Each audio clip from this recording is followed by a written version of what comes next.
ಓಂ ಗಂ ಗಣಪತಿಯೇ ನಮಃ. ಹಾಯ್ ಹಲೋ ನಮಸ್ಕಾರ. Welcome to spiritual vibes YouTube channel. ಹೊಸ ವರ್ಷದಲ್ಲಿ ಸಿಂಹರಾಶಿಯವರ ಕುಟುಂಬ, ದಾಂಪತ್ಯ, ಪ್ರೇಮ, ವಿವಾಹ ಯೋಗ ಹೇಗಿದೆ ಎಂದು ಈ ವಿಡಿಯೋದಲ್ಲಿ ತಿಳಿಯೋಣ. 2026ನೇ ವರ್ಷಕ್ಕೆ ಕಾಲಿಡಲು ಇನ್ನು ಕೆಲವು ದಿನಗಳು ಮಾತ್ರ ಬಾಕಿ ಇದೆ. ಹೊಸ ವರ್ಷ ಆರಂಭವಾಗುತ್ತಿದ್ದಂತೆ ಹೊಸ ಯೋಜನೆಗಳನ್ನು ಹಾಕಿಕೊಳ್ಳುವುದು ಸರ್ವೇ ಸಾಮಾನ್ಯ. ವಿಶೇಷವಾಗಿ ಸ್ವಂತ ಮನೆ, ವಾಹನ, ಚಿನ್ನಾಭರಣ ಹಾಗೂ ದುಬಾರಿ ವಸ್ತುಗಳ ಖರೀದಿ ಮಾಡುವ ಯೋಜನೆಯನ್ನು ಕೆಲವರು ಹಾಕಿಕೊಂಡಿರುತ್ತಾರೆ.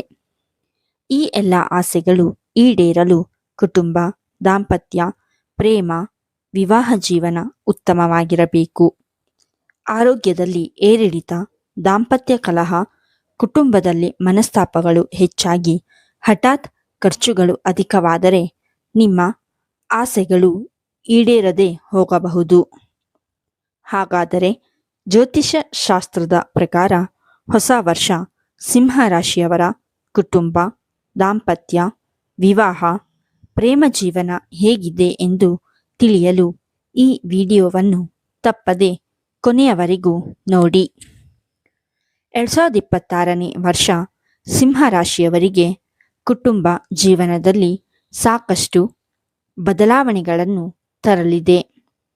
ಶನಿ ಮತ್ತು ರಾಹು ನಿಮ್ಮ ಜೀವನದಲ್ಲಿ ಸಿಹಿ ಅನುಭವಗಳನ್ನು ನೀಡಲಿದ್ದಾರೆ. ನೀವು ಸವಾಲುಗಳನ್ನು ಸಹ ಎದುರಿಸಬಹುದು. ಆದರೆ ಇವುಗಳನ್ನು ಜಯಿಸುವ ಶಕ್ತಿ, ಸುಲಭಗೊಳಿಸುವ ಜಾಣ್ಮೆಯನ್ನು ಶನಿದೇವ ಕರುಣಿಸಲಿದ್ದಾನೆ.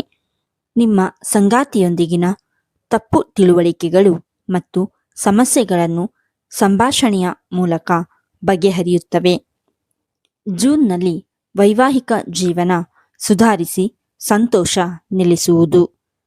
ಗುರುವಿನ ಸಂಚಾರದಿಂದಾಗಿ ವರ್ಷದ ಅಂತ್ಯ ನಿಮ್ಮ ಸಂಬಂಧವನ್ನು ಬಲಪಡಿಸಲಿದೆ. ಪ್ರೀತಿಯಲ್ಲಿರುವವರು ವರ್ಷದ ಆರಂಭದಲ್ಲಿ ಜಾಗರೂಕರಾಗಿರಬೇಕು.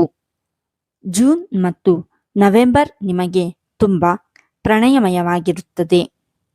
ಹಾಗಾದರೆ 2026ರಲ್ಲಿ ಸಿಂಹರಾಶಿಯವರ ಪ್ರೇಮ ಜಾತಕದ ಬಗ್ಗೆ ಇನ್ನಷ್ಟು ಮಾಹಿತಿಯನ್ನು ತಿಳಿದುಕೊಳ್ಳೋಣ. 2026ರ ಆರಂಭ ಸಿಂಹರಾಶಿಯವರಿಗೆ ಏರಿಳಿತಗಳಿಂದ ತುಂಬಿರುತ್ತದೆ. ನಿಮ್ಮ ಸಂಗಾತಿಯೊಂದಿಗೆ ಮನಸ್ತಾಪಗಳು ಆಗಬಹುದು. ಗುರುವಿನ ಹಿಮ್ಮುಖ ಚಲನೆಯು ನಿಮ್ಮ ಸಂಬಂಧದಲ್ಲಿ ಸಮಸ್ಯೆಗಳನ್ನು ಉಂಟು ಮಾಡಲಿದೆ. ಈ ಸಮಯದಲ್ಲಿ ತಾಳ್ಮೆ ಉಳಿಸಿಕೊಳ್ಳುವುದು ಕಷ್ಟಕರವಾಗಬಹುದು. ಆದ್ದರಿಂದ ವರ್ಷದ ಆರಂಭ ನಿಮ್ಮ ತಾಳ್ಮೆಯನ್ನು ಪರೀಕ್ಷಿಸಬಹುದು. ಬಲವಾದ ಸಂಬಂಧವನ್ನು ಕಾಪಾಡಿಕೊಳ್ಳಲು ಬುದ್ಧಿವಂತ ನಿರ್ಧಾರಗಳು ಅತ್ಯಗತ್ಯ. ಜೂನ್ನಲ್ಲಿ ಗುರುವಿನ ಸಂಚಾರವು ನಿಮ್ಮ ವೈವಾಹಿಕ ಜೀವನಕ್ಕೆ ಶಾಂತಿಯನ್ನು ತರುತ್ತದೆ.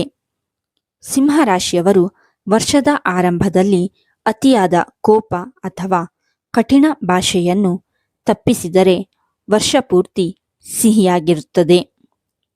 ನಿಮ್ಮ ಸಂಬಂಧದಲ್ಲಿ ಯಾವುದೇ ತಪ್ಪುಗ್ರಹಿಕೆಗಳು ಉದ್ಭವಿಸಿದರೆ ಅವುಗಳನ್ನು ಪರಸ್ಪರ ಮಾತಿನ ಮೂಲಕ ಬಗೆಹರಿಸಿಕೊಳ್ಳಿ. ಜೂನ್ನಲ್ಲಿ ಗುರುವಿನ ಸಂಚಾರ ದಾಂಪತ್ಯದಲ್ಲಿ ಸಂತೋಷವನ್ನು ತರಲಿದೆ. ವೈವಾಹಿಕ ಜೀವನ ಇತರರಿಗೆ ಮಾದರಿಯಾಗಿರಲಿದೆ. ವರ್ಷದ ಆರಂಭ ತಾಳ್ಮೆಯಿಂದ ಕಳೆದರೆ ವರ್ಷ ಪೂರ್ತಿ ಸಮಯ ನಿಮ್ಮದಾಗುವುದು.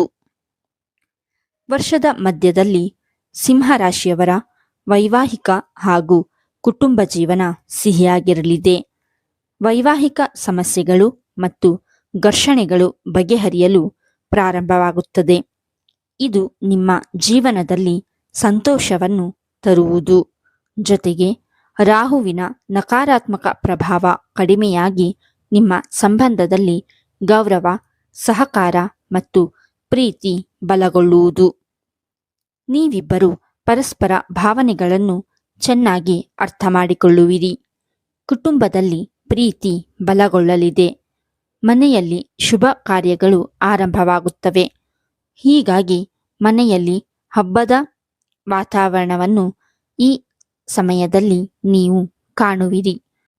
ಆಗಸ್ಟ್ 2026 ನಿಮ್ಮ ವೈವಾಹಿಕ ಜೀವನಕ್ಕೆ ಅತ್ಯಂತ ಸಂತೋಷದ ತಿಂಗಳುಗಳಾಗುವುದು.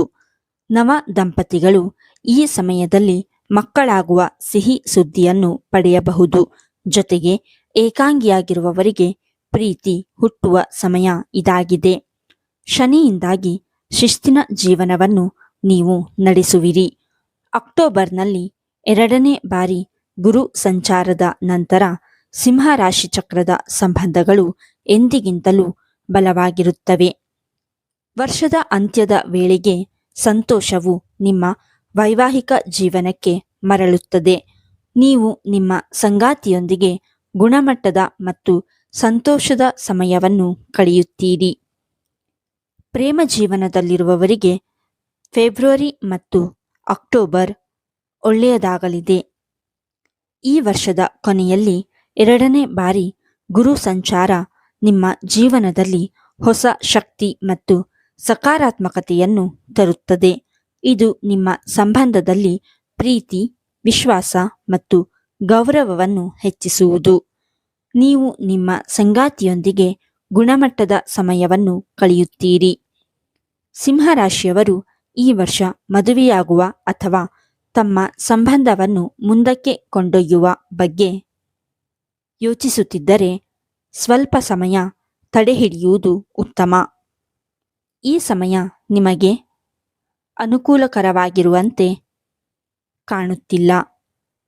ಪ್ರೇಮಿಗಳು ದಾಂಪತ್ಯ ಜೀವನಕ್ಕೆ ಪ್ರವೇಶಿಸುವ ಮೊದಲು ಸ್ವಲ್ಪ ಸಮಯ ಕಾಯುವುದು ಉತ್ತಮ. ಇದರ ಹಿಂದಿನ ಕಾರಣವೆಂದರೆ ಈ ಅವಧಿಯಲ್ಲಿ ಪ್ರೇಮಿಗಳು ಮದುವೆಯಾದರೆ ನಿಮ್ಮ ಸಂಬಂಧದಲ್ಲಿ ತಪ್ಪು ತಿಳುವಳಿಕೆಗಳು ಮತ್ತು ಸಮಸ್ಯೆಗಳು ಉದ್ಭವಿಸಬಹುದು. ಹೀಗಾಗಿ ಸಿಂಹರಾಶಿಯ ಪ್ರೇಮಿಗಳು ದಾಂಪತ್ಯ ಜೀವನಕ್ಕೆ ಕಾಲಿಡಲು 2026ನೇ ವರ್ಷ ಸ್ವಲ್ಪ ಸವಾಲಿನಿಂದ ಕೂಡಿರುತ್ತದೆ. ಈ ವಿಡಿಯೋ ನಿಮಗೆ ಇಷ್ಟವಾಗಿದ್ದಲ್ಲಿ ಲೈಕ್ ಮಾಡಿ, ಶೇರ್ ಮಾಡಿ ಮತ್ತು ಕಮೆಂಟ್ ಮಾಡಿ. ಹಾಗೆಯೇ ಇನ್ನೂ ಹೆಚ್ಚಿನ ವಿಡಿಯೋಗಳಿಗಾಗಿ ನಮ್ಮ ಚಾನಲನ್ನು ಸಬ್ಸ್ಕ್ರೈಬ್ ಮಾಡಿ. ಧನ್ಯವಾದಗಳು.